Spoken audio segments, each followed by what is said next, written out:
നോക്കൂ, 2019 ഇലക്ഷനിൽ കേരളത്തിലെ മികവുറ്റ സ്ഥാനാർത്ഥികളെയായിരുന്നു ഇടതുപക്ഷം ഇറക്കി. 2019 ഇലക്ഷനാണ് ഞാൻ പറയുന്നത്.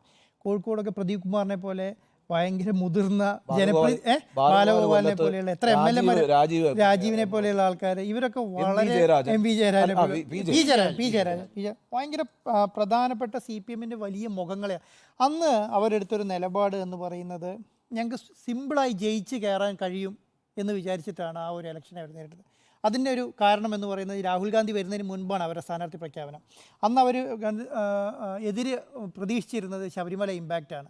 ശബരിമലേനെ എങ്ങനെ കൈകാര്യം ചെയ്യാൻ പറ്റും എന്നുള്ളതിന് കണക്കാക്കിയിട്ടാണ് ഈ ജനങ്ങളിൽ സമ്മതിയുള്ള സ്ഥാനാർത്ഥികളെ അവർ ഇറക്കാൻ കാരണം. പക്ഷേ രാഹുൽ ഗാന്ധി വന്നു, രാഹുൽ ഗാന്ധി ഇമ്പാക്റ്റ്, രാഹുൽ ഗാന്ധി പ്രധാനമന്ത്രിയാകുമെന്ന് പറയുന്നു. അങ്ങനെ ആ ഇലക്ഷനിൽ 19-1 ഒതുങ്ങേണ്ടി വരുന്നു. ആ സമയത്തും BJP ചെറിയ അനക്കം ആ സമയത്തും BJP നേടിയിട്ടുണ്ട് വോട്ടിംഗ് ഷെയറിൽ. പക്ഷേ 2021 ഇവർ അങ്ങനെ ഒരു ഇമ്പാക്റ്റ് തന്നെയാണ് പ്രതീക്ഷിക്കുന്നത്. കാരണം ഈ 2024 വന്നപ്പോൾ ആരും അങ്ങനെ ഒരു കഴിഞ്ഞ പ്രാവശ്യം വന്ന തിരിച്ചടികളെ ഒന്നും ഇവർ മൈൻഡ് ചെയ്തിട്ടേ ഇല്ല. 2019 എന്ത് സംഭവിച്ചു, എങ്ങനെയായിരിക്കും ഇപ്രാവശ്യം ഇലക്ഷനിൽ ബാധിക്കാൻ പോകുന്നത്, ഏത് സമയത്ത് എങ്ങനെയാണ് നമുക്ക് സീറ്റ് കിട്ടാൻ പോകുന്നത്, BJP എന്ത് ചെയ്തിട്ടുണ്ട് എന്നുള്ള കാര്യങ്ങളെ ഒന്നും ഇവർ കൈകാര്യം ചെയ്തില്ല. പക്ഷേ ഇവരൊരു പ്രിക്കോഷൻ എന്നുള്ള നിലയ്ക്കാണ് ഇവരെടുത്തത് എന്ത് നവകേരള സദസ്സ് എന്ന്. കാസർഗോഡ് തുടങ്ങി തിരുവനന്തപുരം വരെ ഇലക്ഷന് തൊട്ട് മുമ്പ് ഒരു യാത്ര നടത്തി. ആ യാത്ര ശരിക്കും ഇവരെ പടുകുഴിയിൽ വീഴ്ത്തിയെന്നാണ് ഞാൻ വിചാരിക്കുന്നത്. കാരണം അവരെ എല്ലാ സ്ഥലത്തും പോയിട്ട് ഇവർ പ്രശ്നം ഉണ്ടാക്കി. ഒരു പ്രശ്നവുമില്ലാത്ത ഒരു സ്റ്റേറ്റിൽ കാസർഗോഡ് തുടങ്ങി തിരുവനന്തപുരത്ത് വരെ ഇവർ തന്നെ പോകുന്നു, ഇവർ തന്നെ പ്രശ്നം ഉണ്ടാക്കുന്നു, ഇവർ തന്നെ സംസാരത്തിൽ ഓരോ കാര്യങ്ങൾ ഇട്ട് കൊടുക്കുന്നു, അത് ചർച്ചയാകുന്നു, അടിയാകുന്നു, ചെടിച്ചട്ടി പ്രയോഗവും, വലിച്ച് കനാലിൽ മതിൽ പൊളിക്ക്, കനാലിലിടുന്നു, പോലീസുകാരുടെ അടി, ഗൺമാൻ, ഇതൊക്കെ അങ്ങ് പ്രശ്നങ്ങളോട് പ്രശ്നം. ഇലക്ഷൻ പിന്നെ ചർച്ച ചെയ്തത്, ഇലക്ഷൻ്റെ തൊട്ട് മുൻപ് ചർച്ച ചെയ്ത കാര്യങ്ങൾ എന്ന് പറയുന്നതാണ്. പിന്നെ കഴിഞ്ഞ പ്രാവശ്യത്തെ ഇലക്ഷൻ എന്തൊക്കെയാണ്, സാമൂഹിക പ്രവർത്തനം എന്തൊക്കെയായിരുന്നു, കിറ്റ്, സാമൂഹ്യ പെൻഷൻ എല്ലാവർക്കും കറക്റ്റായിട്ട് എത്തിക്കുന്നു. അതുപോലെ തന്നെ ഈ ഫ്ലഡിനിടയ്ക്കും മറ്റുള്ള കോവിഡിൻ്റെ ഇടയ്ക്കും ജനങ്ങളെ കരുതലോടുകൂടി സമീപിക്കുന്ന ഒരു മുഖ്യമന്ത്രി എന്നുള്ള ഒരു വലിയ നരേറ്റീവ് അവർക്ക് നിയമസഭാ ഇലക്ഷൻ്റെ സമയത്തേക്ക് ആ സംവിധാനത്തെ ഇവർക്ക് കണ്ടിന്യൂ ചെയ്യാനേ പറ്റിയില്ല. പെൻഷൻ മുടങ്ങി. പെൻഷൻ എപ്പോഴാണ് കൊടുക്കുന്നത്? 4 മാസത്തെ പെൻഷൻ കൊടുക്കുന്നത് ഇലക്ഷൻ്റെ ദിവസങ്ങളുള്ള സമയത്താണ് കൊടുക്കുന്നതെന്ന് ഓർക്കണം.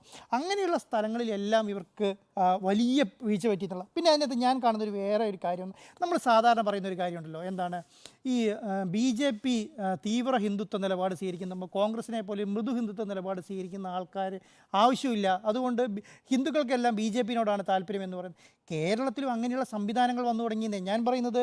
തീവ്ര മുസ്ലിം നിലപാട് സ്വീകരിക്കുന്ന പാർട്ടികൾക്ക് ഇവിടെ മുസ്ലിം പാർട്ടികൾ നിൽക്കുകയാണ്, മുസ്ലിം സപ്പോർട്ട് ചെയ്യുന്ന പാർട്ടി, മുസ്ലിം ലീഗ് പോലത്തെ പാർട്ടികൾ നിൽക്കുകയാണ്. ക്രിസ്ത്യൻസിനെ സപ്പോർട്ട് ചെയ്യാൻ വേണ്ടി കേരള കോൺഗ്രസ് പോലെയുള്ള പാർട്ടികൾ നിൽക്കുകയാണ്. ഇപ്രാവശ്യം കേരള കോൺഗ്രസ് പോലെയുള്ള പാർട്ടി കോൺഗ്രസിലേക്ക് എങ്ങാനും തിരിച്ചു പോയിട്ടുണ്ടെങ്കിൽ ക്രിസ്ത്യൻസിൻ്റെ ഒരു പരിധി വരെയുള്ള LDF-ൻ്റെ സപ്പോർട്ട്, ഇടതുപക്ഷത്തിൻ്റെ സപ്പോർട്ട് മുഴുവൻ അങ്ങോട്ട് പോവുകയാണ്. അതുപോലെ മുസ്ലിം ലീഗ് അവരുടെ പക്ഷത്താണ്. അപ്പം സത്യം പറഞ്ഞിട്ടുണ്ടെങ്കിൽ ഈഴവ കമ്മ്യൂണിറ്റി, ഇവരെ കൂടെ നിന്ന് ഈഴവ കമ്മ്യൂണിറ്റി BJP-നോട് അടുക്കുകയാണ്. ഹിന്ദു പാർട്ടി, ഈഴവ ഹിന്ദുസുകളും അല്ലെങ്കിൽ നായന്മാരും എല്ലാം BJP-നോട് അടുക്കാനുള്ള സംവിധാനം വരുന്നു.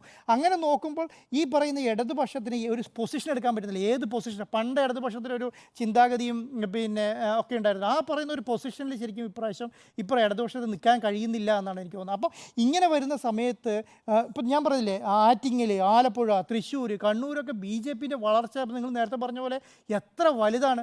11% ആലപ്പുഴയെ പോലെ സ്ഥലത്താണ് ഓർക്കണം. അവിടെ എന്താണ് ആരിഫ് MP അതിന്ന് വെള്ളാപ്പള്ളി നരസിംഹ ആരിഫ് തോക്കുമെന്ന് ഞാൻ നേരത്തെ പറഞ്ഞതാണ്. പക്ഷേ വെള്ളാപ്പള്ളിന് ഇപ്പോഴാണ് സപ്പോർട്ട് ചെയ്തെങ്കിൽ കൂടെ പറഞ്ഞത് എങ്ങനെയാണ്, ആരിഫ് നോക്കുമെന്ന് ഞാൻ നേരത്തെ പറഞ്ഞതാണ്. അപ്പോൾ എന്താണ്, ഇവരുടെ എല്ലാവരും മനസ്സിൽ തന്നെ ഒരു BJP അനുകൂല സംവിധാനം നിൽക്കുന്നുണ്ട്. ഇപ്പം ഞാൻ പറയാം, ആറ്റിങ്ങൽ എന്ന് പറയുന്നത് ശോഭാ സുരേന്ദ്രൻ കഴിഞ്ഞ പ്രാവശ്യം കൂട്ടിയ വോട്ടിനേക്കാളും മേലേക്കാണ് പോയത്, പിന്നെ താഴേക്കല്ല. ഞാൻ പറഞ്ഞത് V മുരളീധരൻ വന്നിട്ട് വോട്ട് കൂടുകയത് 32, 31, 30 ഇങ്ങനെയാണ് ശതമാനം. 32% അടൂർ പ്രകാശിന്, തിരുവനന്തപുരത്ത് 35. അല്ല, ഞാൻ പറയുന്നത് ഓരോ ആലപ്പുഴയിൽ ആരിഫും ശോഭാ സുരേന്ദ്രനും തമ്മിലുള്ള വോട്ട് ശതമാനത്തിൻ്റെ വ്യത്യാസത്തിനാണെന്നറിയോ?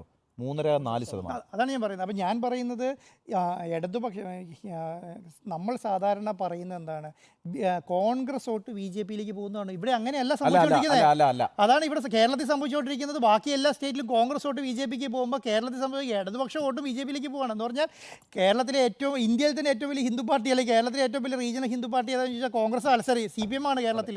അപ്പോൾ CPM-ൻ്റെ അകത്ത് ഹിന്ദു വോട്ട് ചോർച്ചയും മുസ്ലിം വോട്ട് ചോർച്ചയും ക്രിസ്ത്യൻ വോട്ട് ചോർച്ചയും ഉണ്ടായാൽ പിന്നെ അവർക്ക് നിൽക്കാനൊരു സ്പേസ് ഇല്ലാതാവും കേരളത്തിൽ. ഇപ്രാവശ്യം അവർ ഫേസ് ചെയ്യാൻ പോകുന്ന കാര്യമെന്ന് പറയുന്നത് ഈ പറഞ്ഞ ന്യൂനപക്ഷങ്ങളെ എങ്ങനെ കൈകാര്യം ചെയ്യുന്നു ഇവർക്ക് കറക്റ്റായിട്ട് പ്ലാനിങ് ഇല്ലെങ്കിൽ ഒരു ബുദ്ധിമുട്ടും. ഹിന്ദുക്കളെ എങ്ങനെ കൈകാര്യം ചെയ്യണമെന്ന് ഇവർക്ക് പ്ലാൻ ഇല്ലെങ്കിൽ ഒരു ബുദ്ധിമുട്ടും. മുസ്ലിങ്ങളെ എങ്ങനെ കൈകാര്യം ചെയ്യണമെന്ന് ഇവർക്ക് പ്ലാൻ ഇല്ലെങ്കിൽ ഇവർ ബുദ്ധിമുട്ടാൻ പോവുകയാണ്. അപ്പോൾ എങ്ങനെ ഇതിനെ കൈകാര്യം ചെയ്യുന്നു എന്നതിനെ ആശ്രയിച്ചിരിക്കും ഇനി അങ്ങോട്ടുള്ള ഈ പറയുന്ന ഇടതുപക്ഷത്തിൻ്റെ ഇപ്പോഴത്തെ നിലപാട്. ഞാൻ ഒരു കാര്യം ഞാൻ പോസിറ്റീവ് ഇറക്കാം. സർക്കാർ കഴിഞ്ഞ പ്രാവശ്യം പറഞ്ഞതുപോലെ അല്ല ഇപ്രാവശ്യം പറഞ്ഞു. സർക്കാർ മികവോടെ പ്രവർത്തിക്കുമെന്ന് പിണറായി വിജയൻ്റെ ഒരു വാക്ക് പറഞ്ഞിട്ടുണ്ട്. ആ വാക്ക് ആത്മാർത്ഥതയുള്ളതാണെങ്കിലാണ് ഇവർക്കത് ഗുണം ചെയ്യുക. അല്ലെങ്കിൽ CPI പറയുന്നത് പോലെ നാളെ തുടങ്ങിയ ആൾക്കാർ സംസാരിക്കും. എപ്പോഴും ബാധിക്കുന്നത് എന്താണ്, താഴേക്കിടയിലുള്ള ജനങ്ങൾ അല്ലെങ്കിൽ താഴേക്കിടയിലുള്ള പ്രവർത്തകർ എങ്ങനെ തീരുമാനിക്കുന്നു എന്തിൻ്റെ അടിസ്ഥാനത്തിലിരിക്കും ഏത് പാർട്ടി വരണം, ഏത് സർക്കാർ അധികാരത്തിൽ വരണം എന്ന് തീരുമാനിക്കുന്ന താഴേക്കുള്ള ജനങ്ങളാണ്. എല്ലാ പ്രാവശ്യവും CPM-ൻ്റെ അത്രയും സംഘടനാ സംവിധാനമുള്ള സ്ഥലങ്ങൾ, ഇത്രയധികം സംഘടനാ സംവിധാനമുള്ള ഒരു പാർട്ടിയും കേരളത്തിലില്ല. ഒരു ഇടതുപക്ഷത്തിൻ്റെ കോൺഗ്രസിനില്ല, BJP-ക്ക് ഇല്ല. പക്ഷേ ആ പറയുന്ന പാർട്ടികളുടെ സാധാരണ അണികളാണ് ഇടതുപക്ഷത്തിനെതിരെ. ഇപ്പോൾ കണ്ണൂരിൽ എന്ന് പറയുന്നത് ധർമ്മടം മണ്ഡലത്തിലൊക്കെ വളരെ കൂടുതലാണ് BJP-ക്ക് വോട്ട് പോയിരിക്കുന്നത്. എത്രയോ പുറകോട്ട് വന്നു നോക്കണം. സുധാകരൻ അവിടെ ഏറ്റവും കൂടുതൽ വോട്ട്. മട്ടന്നൂരൊക്കെ വളരെ ഇടതുപക്ഷത്തിൻ്റെ കോട്ടയാണ്. അവിടെയാണ് സുധാകരൻ വോട്ട് കിട്ടുന്നത്. കാരണം അത് സുധാകരന് അനുകൂലമായ വോട്ടല്ല. ഇവർക്ക് ഇതിങ്ങനെ ചെയ്താൽ ശരിയാവില്ല എന്ന് ജനങ്ങൾ വിശ്വസിച്ചിട്ട് ഇവിടെ വോട്ട് കിട്ടും. സുധാകരൻ പോലും വിചാരിച്ചിട്ടില്ല അത്രയും വോട്ട് അവിടെ കണ്ണൂർ കിട്ടുമെന്ന്. അപ്പോൾ അങ്ങനെയുള്ള സ്ഥലങ്ങളിലേക്ക് CPM-ന് ഇനി ഇറങ്ങിച്ചെല്ലാൻ കഴിഞ്ഞില്ലെങ്കിൽ, ഈ പറയുന്ന ജനക്ഷേമ പ്രവർത്തനങ്ങളിൽ കൂടി ഇറങ്ങിച്ചെല്ലാൻ കഴിഞ്ഞില്ലെങ്കിൽ, അതുപോലെ തന്നെ ഉണ്ണി ബാലകൃഷ്ണൻ നേരത്തെ പറഞ്ഞതാണ് എൻ്റെ കറക്റ്റ് കാര്യം. എന്ന് പറഞ്ഞാൽ എത്ര വലിയ അധികാരം കിട്ടുന്നോ അത്രയും ലാളിത്യത്തോടെയും സ്നേഹത്തോടുകൂടിയും ജനങ്ങളോട് പെരുമാറാൻ നേതാക്കന്മാർ പഠിച്ചിട്ടില്ലെങ്കിൽ അവരെ അത് ജനങ്ങൾ ആ പുറംകാലോട്ട് അടിക്കും എന്നുള്ളതാണ്. നമുക്ക് ഒരാളോട് നമുക്ക് ദേഷ്യം തോന്നുകയാണെങ്കിൽ നമ്മൾ സാധാരണക്കാരനെ നമുക്ക് ദേഷ്യപ്പെടാം. ഒരു പവർ കയ്യിലുള്ള ആൾക്കാരെ കൊണ്ട് ദേഷ്യപ്പെടാൻ പാടില്ല. അവരടുത്ത് പോലീസ് ഇരിക്കുന്നു, അവരടുത്ത് സംവിധാനങ്ങളിരിക്കുന്നു. അവർ ദേഷ്യപ്പെടുമ്പോൾ ഇമ്പാക്റ്റ് ഡബിളാണ്. നമ്മൾ വിചാരിക്കും ഇപ്പോൾ മാധ്യമങ്ങൾ കടക്ക് പുറത്തുനിന്ന് മാധ്യമങ്ങളോട് പറഞ്ഞാൽ ഇപ്പം എന്താ, അത് മുഖ്യമന്ത്രിയല്ലേ പറഞ്ഞതെന്നൊക്കെ. പക്ഷേ കടക്ക് പുറത്തുനിന്ന് മാധ്യമങ്ങളോട് പറയുമ്പോൾ ജനങ്ങൾ ശ്രദ്ധിക്കുന്നത് നമ്മളെ ഓരോരുത്തരെയാണ് കടക്ക് പുറത്തുനിന്ന് പറയുന്നത്. അധികാരം കയ്യിൽ കിട്ടിക്കിടുന്ന ധാഷ്ടിയാണെന്നാണ് ജനങ്ങൾ വിചാരിക്കുന്നത്. അപ്പോൾ ആ സംവിധാനത്തിലേക്ക് മാറി. പക്ഷേ ഇടതുപക്ഷത്തിന് പെട്ടെന്ന് തിരിച്ചു വരാൻ കഴിയും കേട്ടോ. ഞാൻ പറയുന്നത് 2019 ഇലക്ഷനിൽ കഴിഞ്ഞ് 2021 ഇലക്ഷൻ എന്ന് പറഞ്ഞാൽ 2 വർഷമേ ഉള്ളൂ. 2 വർഷം കൊണ്ട് ഒരു ചിട്ടയായ പ്രവർത്തനം ഇടതുപക്ഷം കാഴ്ചവെച്ചിട്ടുണ്ടായിരുന്നു. ആ ചിട്ടയായ പ്രവർത്തനമാണ് 2021 ഇലക്ഷനിൽ. അവർക്ക് സാമൂഹിക പെൻഷൻ അവർ കറക്റ്റായിട്ട് കൈകാര്യം ചെയ്തു. കിറ്റുകൾ അവർ ജനങ്ങളിലേക്ക് ഇറങ്ങിച്ചെല്ലാൻ അവർക്ക് കഴിഞ്ഞു. പത്രസമ്മേളനം, കാരണം നിങ്ങൾ നേരത്തെ പറഞ്ഞ പോലെ റേറ്റിങ്ങിലൊക്കെ 1ാം സ്ഥാനത്തായിരുന്നു പത്രസമ്മേളനം പോയിക്കൊണ്ടിരുന്നത്. മുഖ്യമന്ത്രിയുടെ പത്രസമ്മേളനങ്ങളെല്ലാം അങ്ങനെയാണ് പോയിക്കൊണ്ടിരുന്നത്. അങ്ങനെ തിരിച്ചു വരാൻ ഇടതുപക്ഷത്തിന് കഴിയാൻ വളരെ വലിയ ബുദ്ധിമുട്ട്. പിന്നെ ഏറ്റവും വലിയ കാര്യം എന്ന് പറയുന്നത് കഴിഞ്ഞ 2019 പോലെ അല്ല, 2016 ഇലക്ഷൻ പോലെയല്ല. 2016 ഇലക്ഷൻ കഴിഞ്ഞിട്ട് മുതിർന്ന മന്ത്രിമാരാണ് എല്ലാവരും. കഴിഞ്ഞ പ്രാവശ്യത്തെ മിനിസ്ട്രിയിൽ ഉണ്ടായിരുന്നത് എല്ലാം മുതിർന്ന മന്ത്രിമാരാണ്. ഇപ്രാവശ്യം ആ പറയുന്ന ഇമ്പാക്റ്റ് ശരിക്കും ഈ മന്ത്രിമാർക്ക് ചെയ്യാൻ പറ്റുന്നില്ല. അതുകൊണ്ടാണ് മന്ത്രിമാർ ഭരിക്കുന്ന എല്ലാ മണ്ഡലത്തിലും പുറകോട്ടാണ്. 19 മണ്ഡലത്തിലും പുറകോട്ടാണ്. നേമത്ത് നോക്കൂ, ശിവൻകുട്ടിയുടെ മണ്ഡലത്തിൽ 22,000 വോട്ടിനാണ് NDA ലീഡ് ചെയ്തിരിക്കുന്നത്. 22,000 ചെറിയ കഥയല്ല.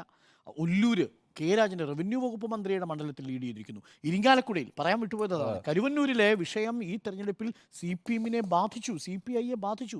അവിടെ 3ാം സ്ഥാനത്താണ്. അവിടെ 2ാം സ്ഥാനത്തിരിക്കുന്നത് കോൺഗ്രസും 1ാം സ്ഥാനത്ത് NDA-യുമാണ് കരുവന്നൂരിൽ. അപ്പോൾ അഴിമതി വിരുദ്ധരാണ് എന്ന് പറയുന്നൊരു പ്രതിച്ഛായ പാർട്ടിയിലെ മന്ത്രിമാർക്കെതിരെ ഇല്ല എന്നത് നമ്മൾ ഉറപ്പിക്കുമ്പോഴും പാർട്ടി കരുവന്നൂരുമായി ബന്ധപ്പെട്ട പ്രതിരോധത്തിലാണ് എന്നുള്ളത് വ്യക്തമാക്കുന്നതാണ്. അത് ജനങ്ങൾ വിശ്വസിക്കുന്നു. അതുകൊണ്ടാണ് ഇരിങ്ങാലക്കുടയിൽ മന്ത്രി ബിന്ദുവിന്റെ മണ്ഡലത്തിൽ 3ാം സ്ഥാനത്ത് പാർട്ടി.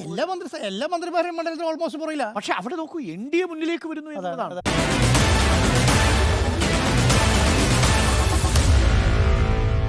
Meet the editors.